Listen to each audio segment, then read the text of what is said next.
দুর্গাপুরে ডাক্তারি পড়ুয়াকে নির্যাতনের ঘটনায় পুলিশের জালে আরো এক ঘটনায় গ্রেপ্তার বেড়ে 4। এর আগে 3 জনকে গ্রেপ্তার করা হয়েছিল, এবার আরো একজনকে গ্রেপ্তার করা হয়েছে। পুলিশ সূত্রে যেমনটা জানা যাচ্ছে, ধৃত স্থানীয় বাসিন্দা বলে জানা যাচ্ছে। আরো একজনের খোঁজ চালাচ্ছে পুলিশ। যেমনটা আপনাদের জানাচ্ছিলাম, দুর্গাপুরে বেসরকারি মেডিকেল কলেজে ডাক্তারি ছাত্রীকে যে হেনস্থার ঘটনা, নির্যাতনের ঘটনা, সেই ঘটনায় পুলিশের জালে আরো এক ঘটনায় গ্রেপ্তারি বেড়ে 4। পুলিশ সূত্রে যেমনটা খবর পাওয়া যাচ্ছে, ধৃত স্থানীয় বাসিন্দা এবং আরো একজনের খোঁজ চালাচ্ছে পুলিশ।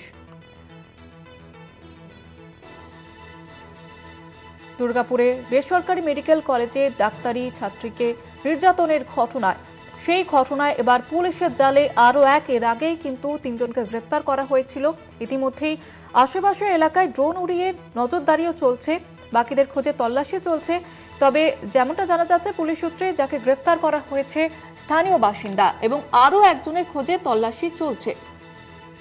দুর্গাপুরে ডাক্তারি পড়ুয়াকে নির্যাতনের ঘটনায় পুলিশের জালে এবার আরো এক ঘটনায় গ্রেপ্তারের সংখ্যা বেড়ে দাঁড়ালো 4। পুলিশ সূত্রে খবর, ধৃত স্থানীয় বাসিন্দা এবং আরো একজনের খোঁজ চালাচ্ছে পুলিশ। এবং যেমনটা জানা যাচ্ছে যে আশেপাশের যে এলাকা, জঙ্গলে ড্রোন উড়িয়ে নজরদারি চলছে এবং আরো একজনের খোঁজে তল্লাশি চালাচ্ছে পুলিশ। মুখ্যমন্ত্রী মমতা বন্দ্যোপাধ্যায় ইতিমধ্যেই কড়া বার্তা দিয়েছেন রাজ্য পুলিশকে। কড়া নজরদারির সঙ্গে পুরো বিষয়ের তদন্ত শুরু করার নির্দেশও দেওয়া হয়েছে মুখ্যমন্ত্রী মমতা বন্দ্যোপাধ্যায়। তিনি বলেছেন, এবং দুর্গাপুরের ডাক্তারি পড়ুয়াকে যে নির্যাতনের ঘটনা, সেই ঘটনায় পুলিশের জালে আরো এক।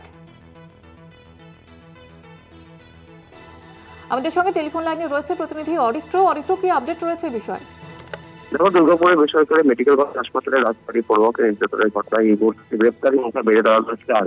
গতকালকে দুর্গাপুর পুলিশ কমিশনারের তরফ থেকে রাজ্যভর তল্লাশি চালিয়ে স্থানীয় এলাকা থেকে বেজরা বলে একটি জায়গা, স্থানীয় এলাকা, সেখান থেকে 3 জনকে গ্রেপ্তার করা হয়।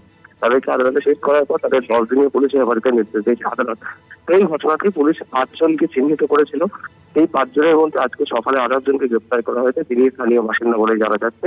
অর্থাৎ গ্রেপ্তারের সংখ্যা বেড়ে দাঁড়ালো 4। আরো একজন যে রয়েছেন তার খোঁজে এখনো তল্লাশি চালাচ্ছে পুলিশ। স্থানীয় যে সমস্ত গ্রামগুলো রয়েছে, পরাণগঞ্জ, বেজরা, দুর্গাপুর, প্রত্যেকটি জায়গায় পুলিশের তরফ থেকে টহলদারি চালানো হচ্ছে। 5 জনের মধ্যে এই মুহূর্তে পুলিশ 4 জনকে গ্রেপ্তার করেছে, একজন এখনো অ্যাবসেন্ট নেই।